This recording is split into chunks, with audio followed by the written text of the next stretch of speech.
Okay, I'm Hannah Harrison, and I speak from a radical feminist. Is it not? Hello? Hello? Perfect. And that'll do. That's enough of an introduction. No, say the rest. I don't have anything else. Okay, so I volunteer with Objects. So that's enough of that. Okay, so my talk is asexuality and why young women who reject the role of sex objects or identifying as asexual rather than engaging in feminist activism.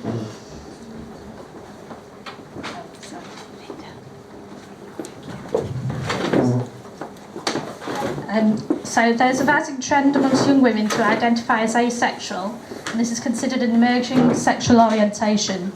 These women are in effect rejecting the role of sex objects and refraining from sex with men, and many express disgust with porn sexuality to the extent that some call themselves repulsed asexuals. However, they do not usually oppose porn, prostitution and sexual objectification of other women in wider society. So why is this? And I argue that this is because they interpret their asexuality as a personal preference, and all of the preferences, including use of pornography, are seen as equal and valid. So this is a case of the cult of the individual or identity politics leading to political inaction. And this also highlights some of the problems with viewing all sexual behaviour and choices as inborn or innate. So what is asexuality? The idea of asexuality is a sexual orientation gained ground in the 1990s and 2000s when groups formed on the internet. Nowadays, the main online asexual community is AVEN, or the Asexual Visibility and Education Network, founded in 2001. There are a wide range of people who identify as asexual, and the official definition is someone who doesn't experience sexual attraction. In practice, most are celibates, but this is not always the case. And the vast majority of asexuals are young women, so according to a survey of AVEN's users, over 70% are female, and the majority under 30 years old. So this means that an increasing number of young women are choosing to identify as asexual. And so why is this? And to answer this, we need to ask what it is that asexual women are rejecting. So what is it that asexual women are rejecting? Sexuality and the act of sex are constructed by and for men under male supremacy. The sexuality of male supremacy is that of male domination and female subordination. So other terms for this could be sadosexuality, as it is inherently sadomasochistic. Many feminists have argued that sexuality is used to maintain men's dominion. Due to women's increased economic independence in the Western world, sexuality has become more sadomasochistic to compensate and keep women in their place.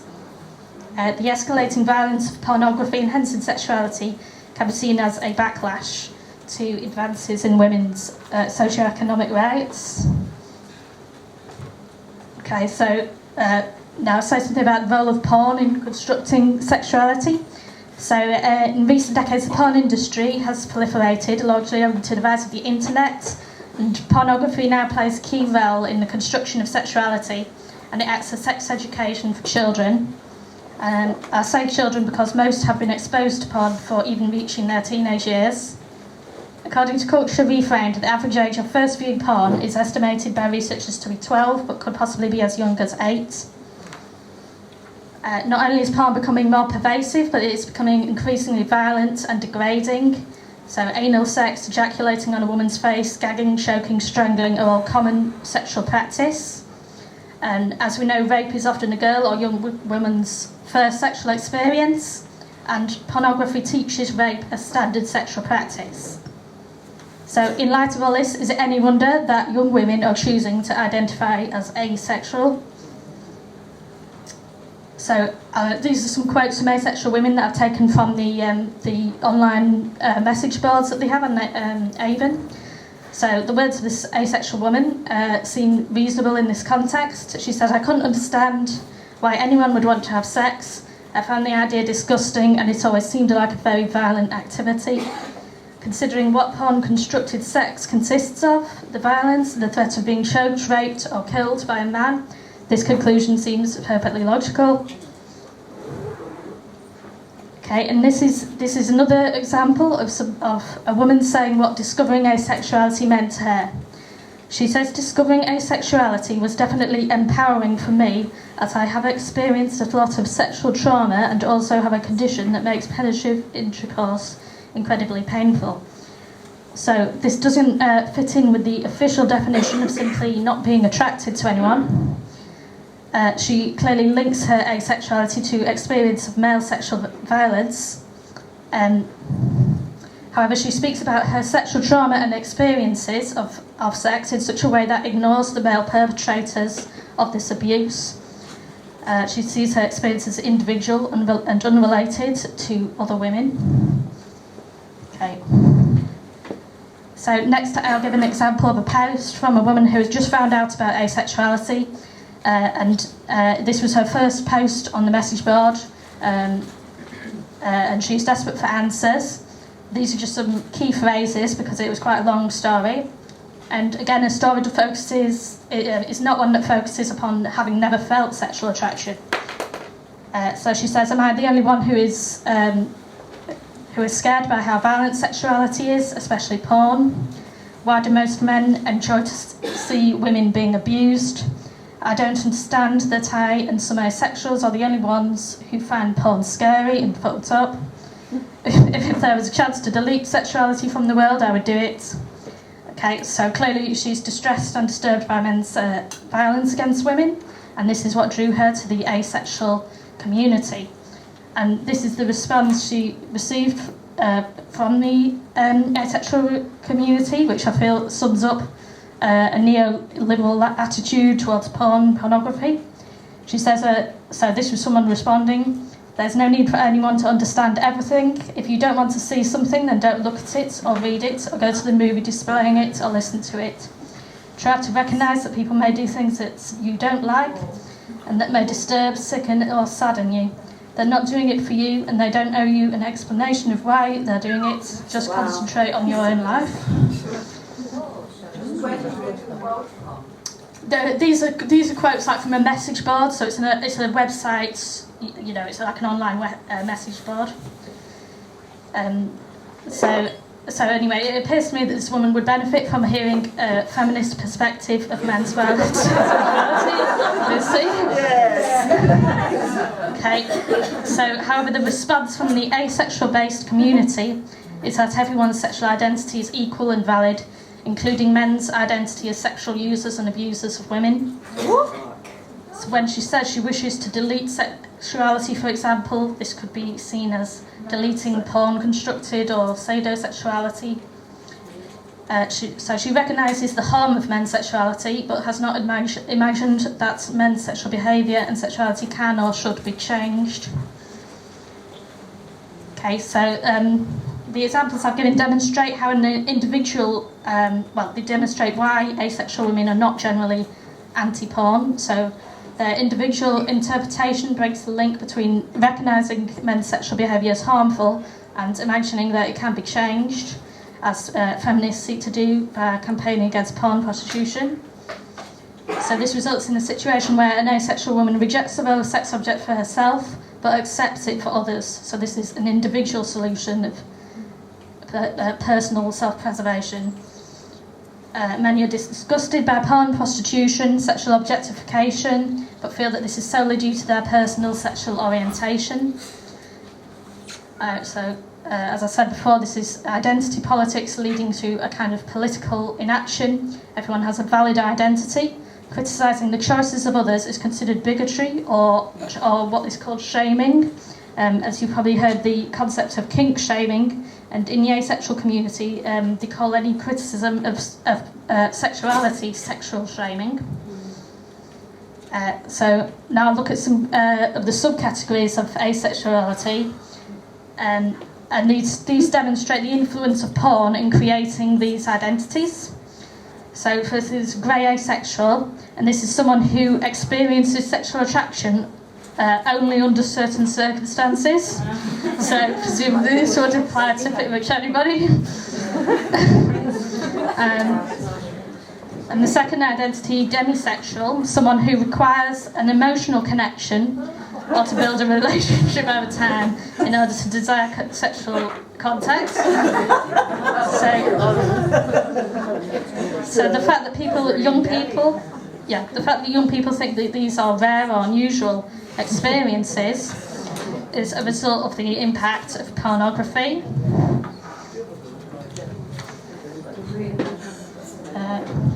And this was an article I found on Facebook where Gary Lineker, there was speculation that Gary Lineker might be an asexual. He was quoted as saying that he wasn't that interested in sex and would rather have a packet of crisps.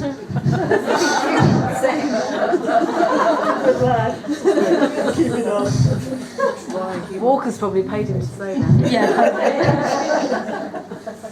The construction of asexuality. So here are a few more points on construction of asexuality. So how porn constructs to the asexual identity. So there's pressure not only to submit to violent sex but enjoy it, pressure to perform as if on a porn set, and women who may previously have thought themselves normal now think something is wrong if they have a low interest in sex. I'll say something about the overlap with transgender identity. So many asexual women also identify as transgender or non-binary, and this is for similar reasons. So a desire to escape sexual harassment and objectification from men. Agender is a popular identity amongst asexuals, and on the surface this may appear to align with a feminist vision of a gender-free world. However, this is merely an individual opt-out as a personal identity, which is ineffective as a woman would still be recognisable as female. And this outlook fails to see gender as an oppressive system, but something one can simply opt out of, while respecting the valid choices of others to do gender.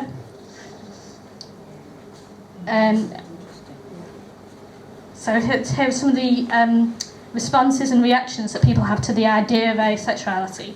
So the asexual groups campaign to be part of the LGBT coalition.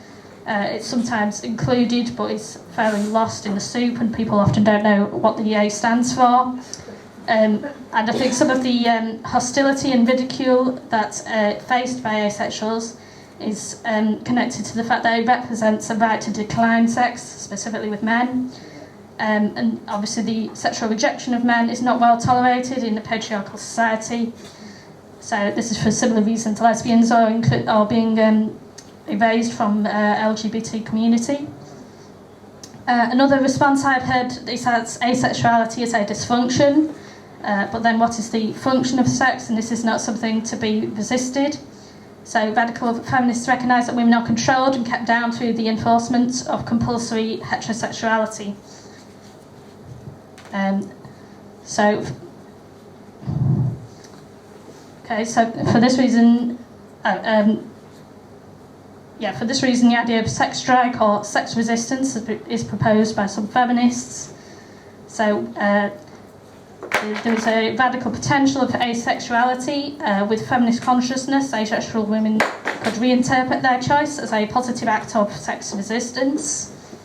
And this is a quote from About Sex Resistance. This was from the Sexual Liberals and the Attack on Feminism. This was in reference to women avoiding sex within heterosexual marriage. It says, women's historical sex avoidance can, with feminist consciousness, become an act of sex resistance.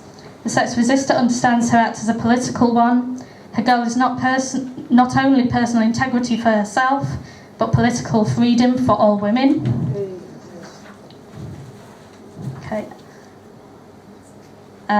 So when I first decided to speak on this topic, I assumed the idea of asexuality as a sexual orientation was very modern, but there were some references to it, although mainly it's used as a synonym for celibacy rather than as a personal identity or sexual orientation.